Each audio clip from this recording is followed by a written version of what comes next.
Well, it's been about a week. I've just come off my most successful video ever. It was about Ruby Frank and the whole business of connections, which is a Mormon thing if you don't understand. With zero promotion, zero comments on any videos.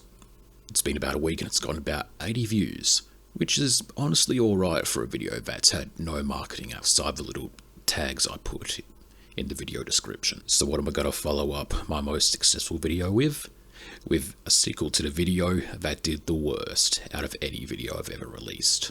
Tales from the Fast Food Gig, Part 2. I thought it'd do alright for a channel with no subscribers, get around 20 to 30 views, and of how many videos trashing fast food and recreating the pink McDonald's Teletubby custard in your kitchen. I thought the tags would do their magic and get the video to, around 20 or 30 views, but it got like 2.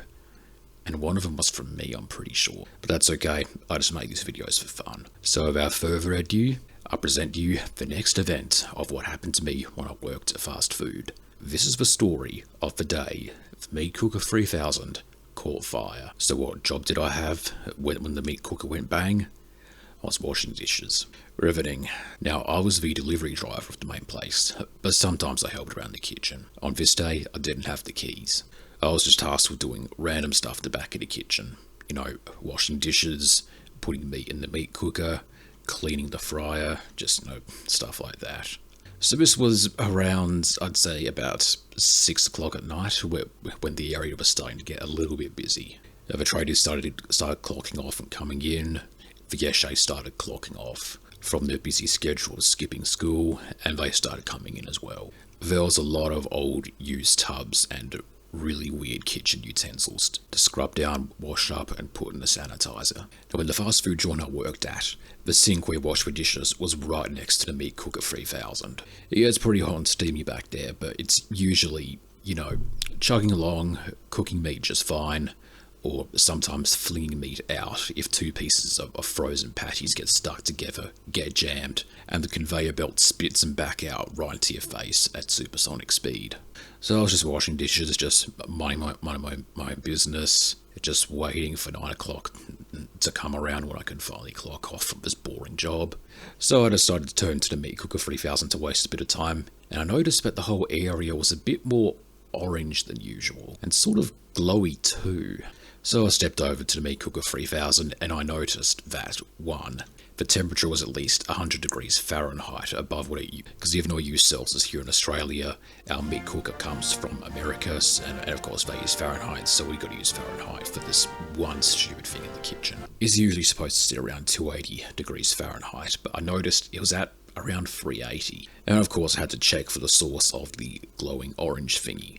So I looked out the back of the meat cooker and noticed there were like huge flames rising from the back of it. Now, I was pretty crap at this job and I was somewhat of a liability, so I was sort of hesitant to speak. So I turned to one guy who was just busy assembling burgers behind me, and I said to him and pointed at the meat cooker, like, hey, is that supposed to do that? And he was like, oh shit. He just ran straight to the meat cooker, pressed a button and just shut it down immediately.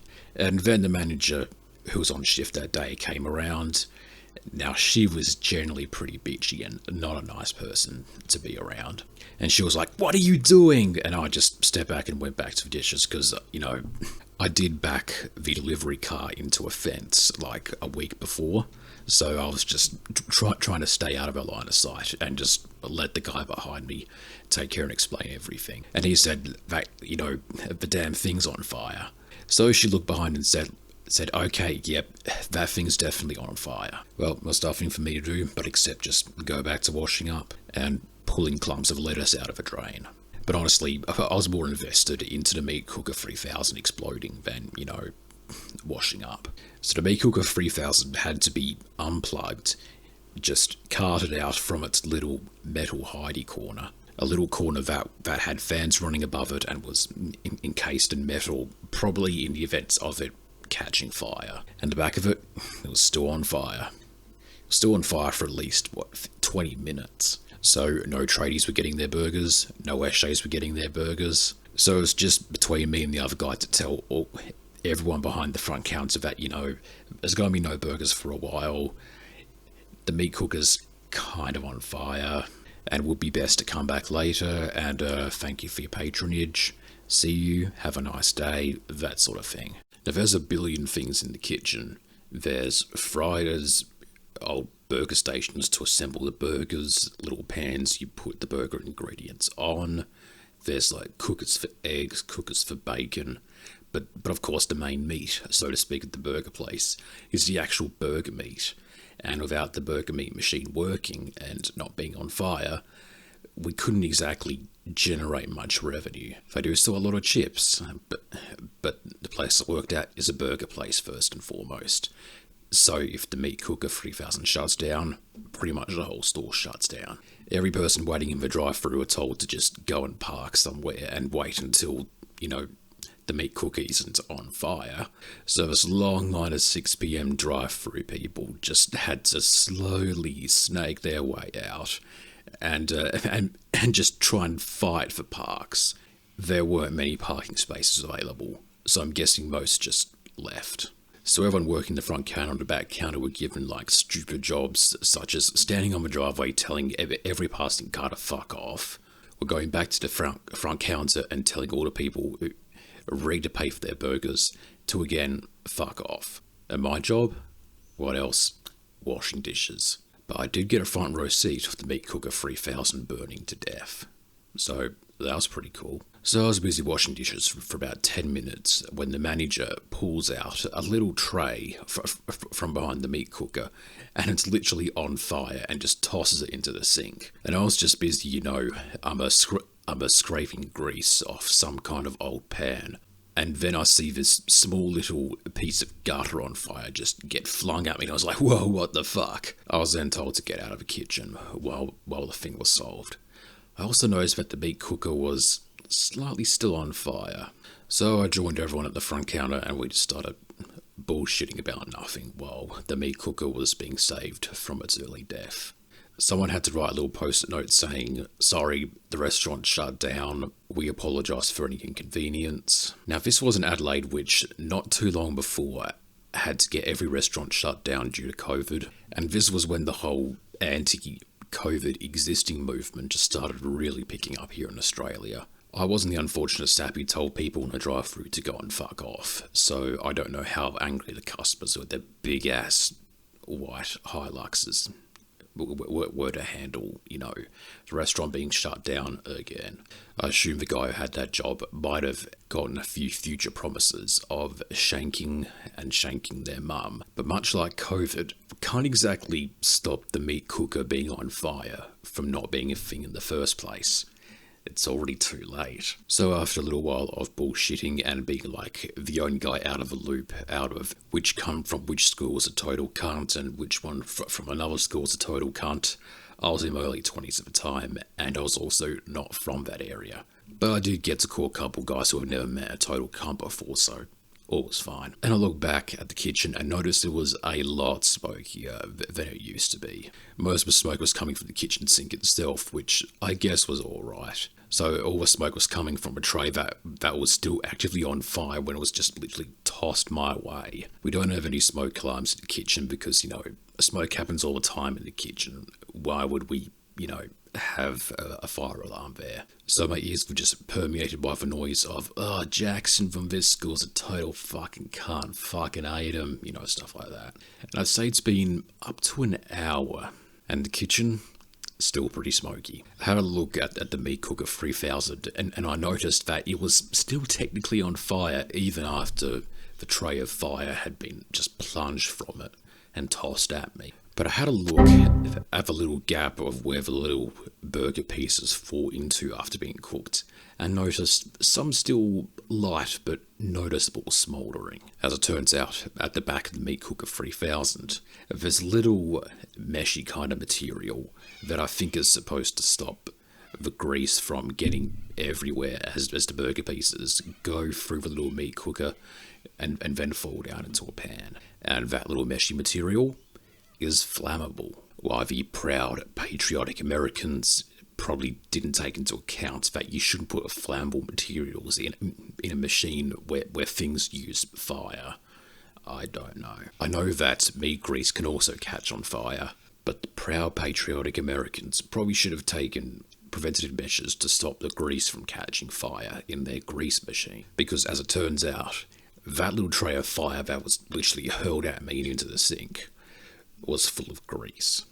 And that's the reason that it and the mesh material in the grease machine caught fire. There had been grease that had been stored for so long at the back of the meat cooker that eventually one day it just heated up too much and went poof.